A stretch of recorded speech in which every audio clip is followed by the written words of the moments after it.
Napakaswerte ng araw po muli sa inyong lahat mga kasing like-minded. Kamusta po kayo? At ito, welcome back po dito ulit sa ating panibagong vlog tungkol nga po sa Jesus My Autobiography na vlog. Okay? So yun, last time, yung naging content po natin or sharing ay tungkol po sa sinasabing ang choosing your path, di ba? Kamusta po? Ano po mga bagong aha moment na natutunan nyo doon? Maganda po ba? Ganda ng mga tinuro doon, di ba? Para po sa mga hindi pa nakakapanood, I highly suggest and also recommend and encourage you to rewatch it again. But anyway, ang magiging topic naman po natin ngayon ay tungkol na po sa chapter 8. Enlightenment na po. Ito na siya. Enlightenment na po. Kaya tara, umpisa na po natin.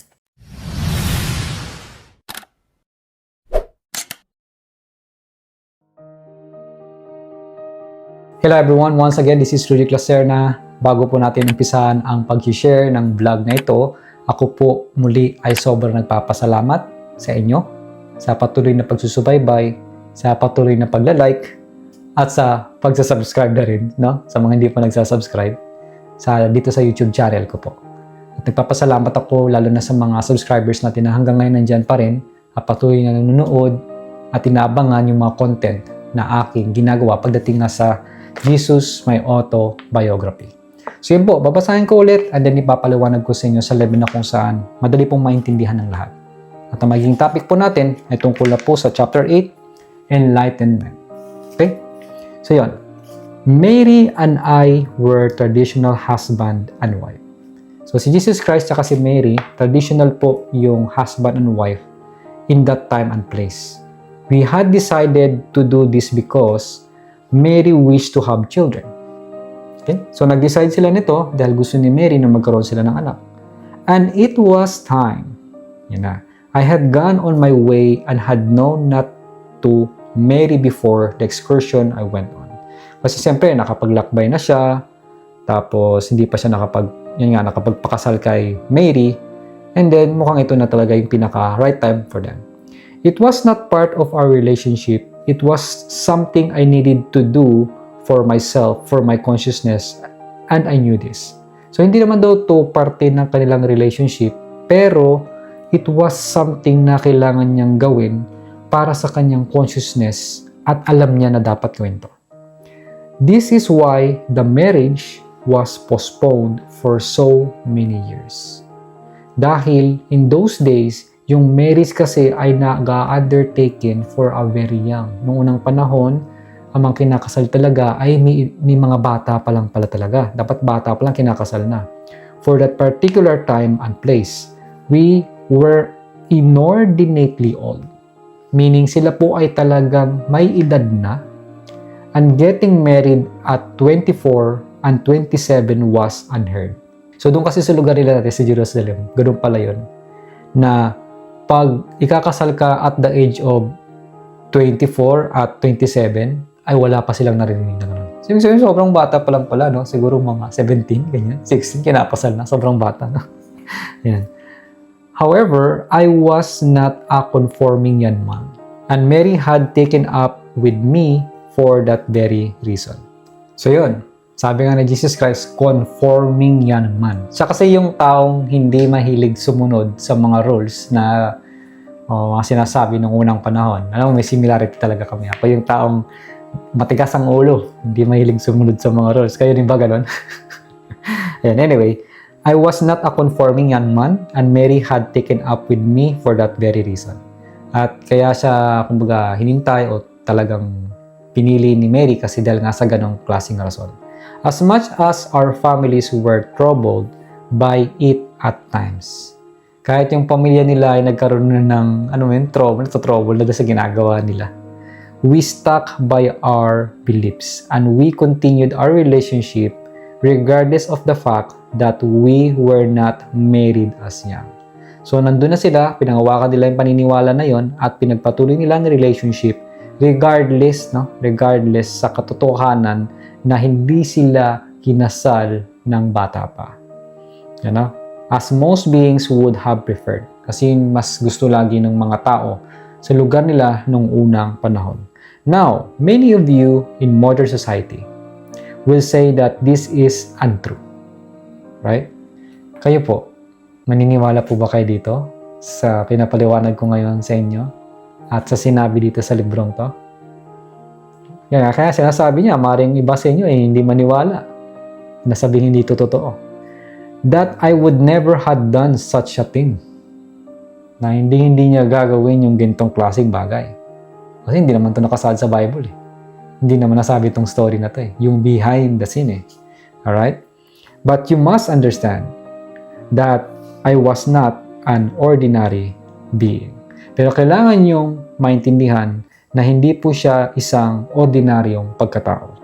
I was not a man subjected to the rules of society in that sense. Ibig sabihin, nung hindi siya ordinaryong tao, siya yung taong hindi talaga sumusunod ng husto doon sa mga rules ng society. I was making my own way. Gumagawa siya ng sarili niyang way, and my decisions and my actions were not in conformity with traditions. Meaning, alam mo yung bawat desisyon, bawat gagawin niya, ay hindi kailangan ng parang confirmation sa society o na-implementa. Kayo po ba, ngayon, sa bawat ginagawa niyo ba yan dahil may gusto kayong i-please? Dahil kasi ganito ganon? Kasi baka magalit si ganyan? Yung po ang ibig sabihin nun. Meaning, kapag naggaganyan kayo, wala kayong sarili yung desisyon. Pero kung kayo yung taong gumagawa ng sarili nyong way, nakikinig kayo ngayon dito, natututo kayo, tapos hindi kayo masyado nakikinig sa kung anong sinasabi ng lahat ng mga tao kung sino man dyan, dahil alam na alam mo kung sino ka talaga, pero hindi mo naman sila hinuhusgahan, you just let them go, binibigyan mo sila ng understanding na kung hindi nyo mag-gets ako, okay lang. It's fine. Wala namang tama at mali. Kung masaya po kayo sa ginagawa nyo, go for it. Parang ganoon din ako dito sa pinapaliwanag ko sa inyo. If you're not happy dito sa pinapaliwanag ko, yeah, you're free to turn this thing off. Huwag ka na manood. That's fine. Kasi for sure, marami naman mga tao dyan, 100% ako, na nakaka-relate dito. Na kung saan merong similar energy, similar mindset na nagkakatugma talaga yung mga naiisip namin at gustong mahangad sa buhay. At for sure, baka ikaw rin sobrang nare-relate din kay Jesus Christ sa kwento niya dito. Yan. You can look at many events described in your Bible. Ayun na, sinabi na. And know that I did not behave myself. Hindi kasi nakalagay sa Bible na hindi nag-behave si Jesus Christ. Okay, sabi niya dito, hindi siya nag-behave sa sarili niya. So, do not be surprised that before those events were documented, I was not behaving myself either. Kaya wag daw po kayo ma-surprise na bago daw ma-document yung mga nangyayari, siya po talaga ay hindi nag-behave sa sarili niya. Okay? Talagang sobrang akong nare-relate, nakaka-resonate. Kasi nung kabataan ko talaga, hindi po ako nag-behave. Hindi ako mahilig mag-aral, puro ako alak, puro laro, puro punta dito, punta doon, ganyan. Ayaw ko matulog sa tanghali, gusto kong maglaro, papaluin ka, habulin ka, takbo ka, ganyan. Pupunta sa school, aral, kalukuhan sa akin dati. Mas gusto kong mag-volleyball, mag-basketball, mag-billiard, ganyan. Puruan talaga yung something na mag-enjoy ka. Siyempre, sasabihan ka ng mga tao na ano ang mangyayari sa buhay mo yan kung puro ganyan-ganyan ka lang. Talagang pipilitin ka sa magkakaroon, parang sa kakaulit-ulit, magme-make sense na sa'yo. Oo nga, no? Siguro, oras na para magbago ko, ganito, ganyan. Yung mga ganyan. Pero, ang talaga nagpapago sa akin ay hindi lang sa sinabi ng tao, kundi talaga sa experience ko. Kasi back then, talagang, salamat din ako sa teacher ko na yun, sa English teacher ko, na niloko niya kasi ako. Gino-joke niya lang pala ako nun. Nasabi niya, uy, nasaan na yung mga liar? Nawala daw. Tapos nagalit ako sa kanya, sabi ko, sir, nilagay ko lang doon ng maayos yun, binalik ko siya ng maayos. Kaya sabi niya, yan ang tama. Kung alam mong tama ka, ipaglaban mo. Loko-loko talaga yun. So parang tumatak sa akin yun. Parang nangyayari tuloy before sa akin. Every time na meron akong kausap, nagagalit talaga ako kung alam kong tama ako. Ako yung taong, pag alam kong tama ko, ilalaban ko. Talagang makikipagsigawan ako, makikipag-away ako sa'yo. So yun yung yung thing na hindi ko pa alam. Pero yun yung process ko. Na I have to go with that. Na kailangan kong pangawakan yung nalalaman ko, tapos silalaban ko talaga sa'yo. Hindi ako titigil hanggat hindi kita napapahiya or what na napatunayan ko na tama ako. Ganun ako dati. Wala pa kasi akong mga awareness, wala pa akong forgiveness na yun dati, wala pa akong compassion, love, kindness, or non-judgment. Punong-puno pa ako ng mga ganun dati. Kaya isipin nyo, bago ko umabot sa ganitong level, may similar din. I'm not behaving as well. Okay? Yun. Kaya wag po tayo ma-surprise. Wag rin kayo ma-surprise kung ganun ako. O ngayon, nakikilala nyo kung ano talaga ako. Nabanggit ko rin yan sa iba kong mga vlogs. Pero look at me now. Diba? Marami nga nagsasabi na kung isipin mo, puro ako alak, puro puyat, gento, ganun dati. And then suddenly nag-shift, no? Biglang naging gento, di na uminom ng alak. Grabe ako mag-fasting ngayon, na halos minsan sa loob ng isang araw, kumakain ako isang beses na lang, alas 4 ng hapon, alas 5. That's it. Isang beses na ako kumakain isang araw. Puro prutas pa. Ganyan lang. Tapos meditate pa ako, training pa ako. Samantalang dati, araw-araw kumakain, araw-araw uminom ng alak gabi-gabi. Ganyan, for 30 days straight. Straight talaga kasi, hindi pwedeng walang inom. Tapos pag ako nakipag-inuman, ako laging bangka. Ako laging maglalabas ng pera, hindi kita papauwin hanggat hindi ka gumagapang. Ganun laging inuman ko. Yun. So talagang binigyan ako ng experience. Hanggang sa dumating yung time na napagod na ako, hanggang sa pinili ko na ito unti-unti. Yan, ito na, nagbago hanggang sa dumating na ako dito. I don't know about you. Kung hanggang ngayon, hindi ka pa rin napapagod sa mga nangyari sa buhay mo. No. Kung nandito ka, it means, at some point, nagre-resurrect ka, nagigets mo. Siguro, napapagod ka nila sa ulit-ulit na nangyari sa buhay mo right now, at niya naghahanap ka na ng something na talagang totoo, na mabibigay sa'yo, dito, ng totoong kaligayahan na sinasabi. Alright? Ng alak, maligaya ka lang, usap-usap ka. Kinabukasan, magsasuffer ka sa sakit ng ulo, na hindi mo maintindihan na nangyari sa katawan mo, na parang, ano ba yan? Na parang ang bigat. Ganon. Right? So, yun po. Anyway, after our wedding, Mary became pregnant quite quickly. Wow, galing din pala ni Jesus Christ, no? Bilis na. After ng pagkakasal na, na buntis si Mary. And this was a great joy to me. Okay, masaya siya. This was a wonderful, wonderful experience. I will not go into the details of the children. Hindi na sasabihin kung sino yung mga naging anak niya.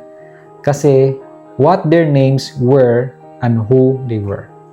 Okay? Anong pangalan nila at kung sino man sila ay hindi na po kailangang banggitin pa dito. That is not why I am telling this tale. Hindi daw kasi yun yung rason kung bakit na sinasabi itong storya na to.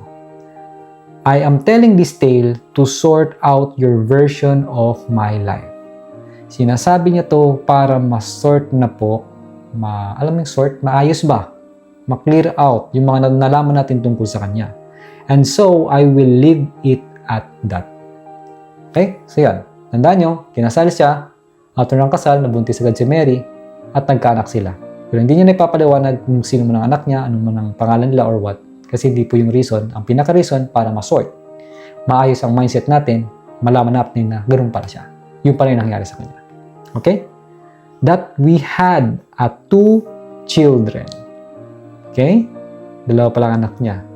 Quite close in age. So, meaning malapit ang edad. And we were working and living as a happily married couple with young children. Na sila po ay nagtatrabaho sa pang-araw-araw, nakasal, na meron pong 2 anak. Anyone who knows what the experience is like will know that it was a busy time and a joyful time. Naniniwala po ko dito. Kasi nung ako po ay nagkaroon ng anak, sobrang saya ko rin noon na parang nabibighani ako at nahihiwagaan na nakabuo ko ng isang tao. Kaya paglabas ng panganay kong anak, sabi ko, talagang yun, halos di ako makapaniwala, ang liit niya, parang ang lambot na parang malulusaw, parang gano'n, natuwang-tuwa ako na parang araw-araw pinipicturan ko siya, na-amaze ako. Busy ang magkaroon ng anak. Busy saan? Sa pagbabantay, kasi naikot siya, titimpla ka ng dede, titignan mo yung diaper niya. May times nga na nagising siya ng alas 12, nakatulog ng alas 4. Hindi ko maintindihan kung bakit. Tapos nung nalaman-laman ko, yung pala kaya pala di makatulog dahil sa pampers o sa diaper na suot niya kasi nagkakaroon ng allergy. Nakangati pala. Yun. Hindi ko kasi, I don't know what I don't know. Ang dami, pero akong taong tumutok.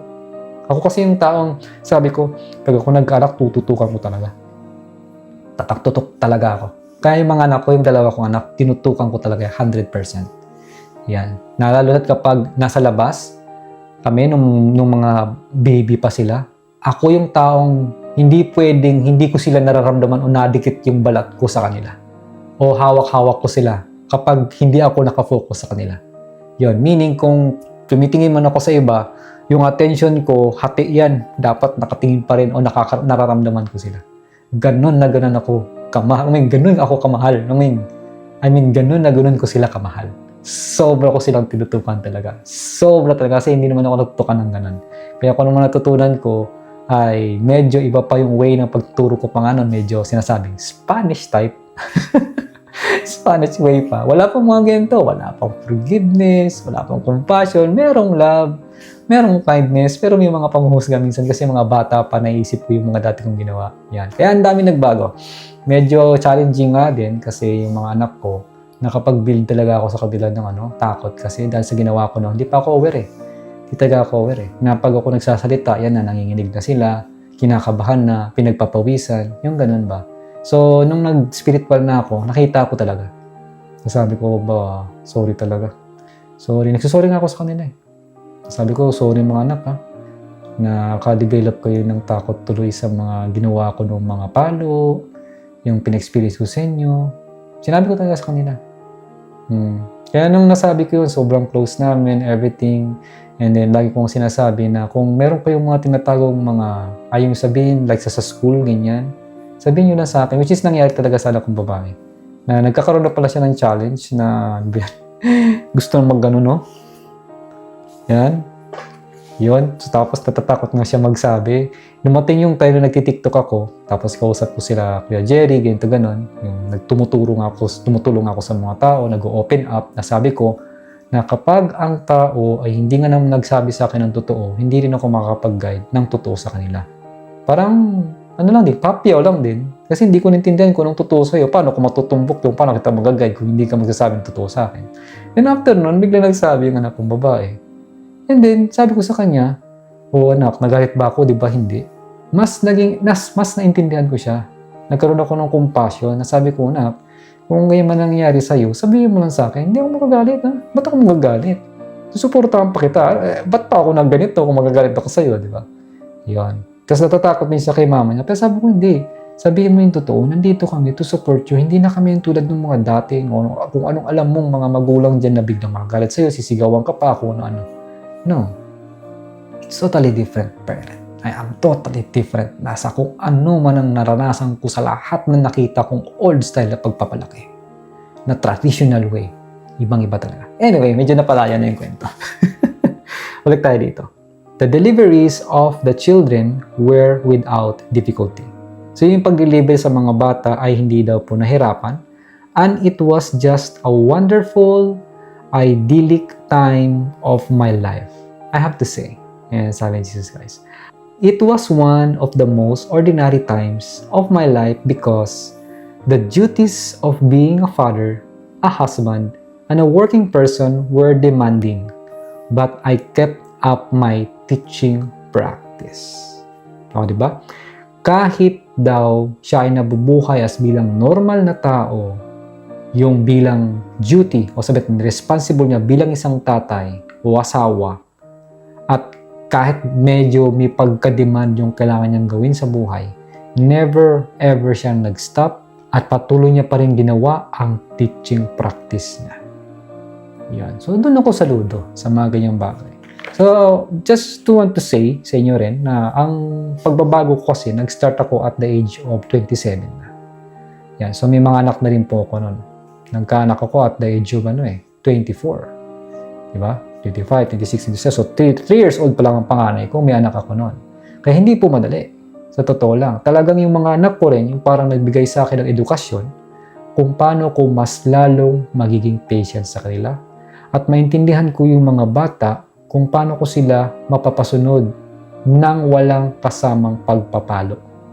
Iniisip ko yun eh. Sabi ko, paano ko ba mapapasunod itong mga batang to at magustuhan nila yung mga binibigay ko? Nang walang kasamang suhol din ba?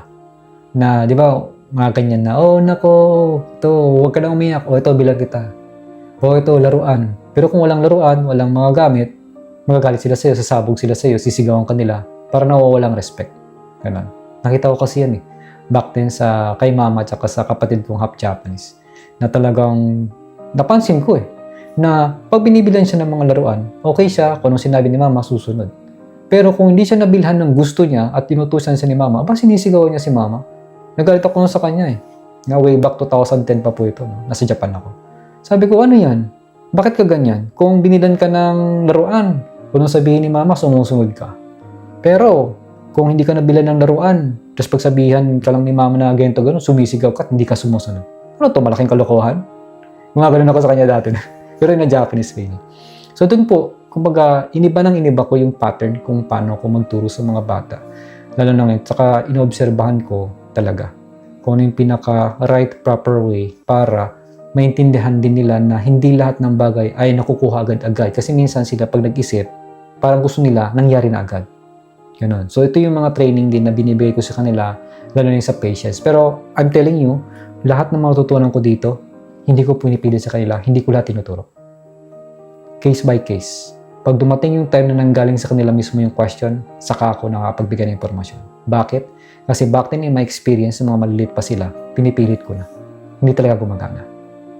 And then doon ko rin naintindihan na lahat ng mga bata ay may kanya-kanya pong blueprint, may kanya-kanya mga destiny yan, may reason yan kung bakit sila pumunta sa mundong to. Meron yan silang way. Ngayon, ganun pa man, nandito ko to support them, to understand them, to make them strong, for them to understand yung kailangan mangyari dito sa buhay. At nakita naman nila yon. Na marami naman akong napatunayan na sa kanila. And then it's up to them kung ipagpapatuloy nila o hindi. Pero as always, nandito ako to guide them, to support them, to give love, kindness, and everything. Yun lang mga kapatid. Nandito na po nagtatapos ang ating content. At ang maging next content natin for the next vlog ay ang title niya ay magiging Partnering with Mary. Ayan, once again, my name is Rudy Claserna. Maraming salamat. Ingat kayo lahat palagi. God bless us all wherever we are. And please rewatch ulit ang mga vlogs ko para ma-remind ulit kayo. Ulitin po natin. Take down notes din po kayo. Okay? Thank you. Thank you. Thank you.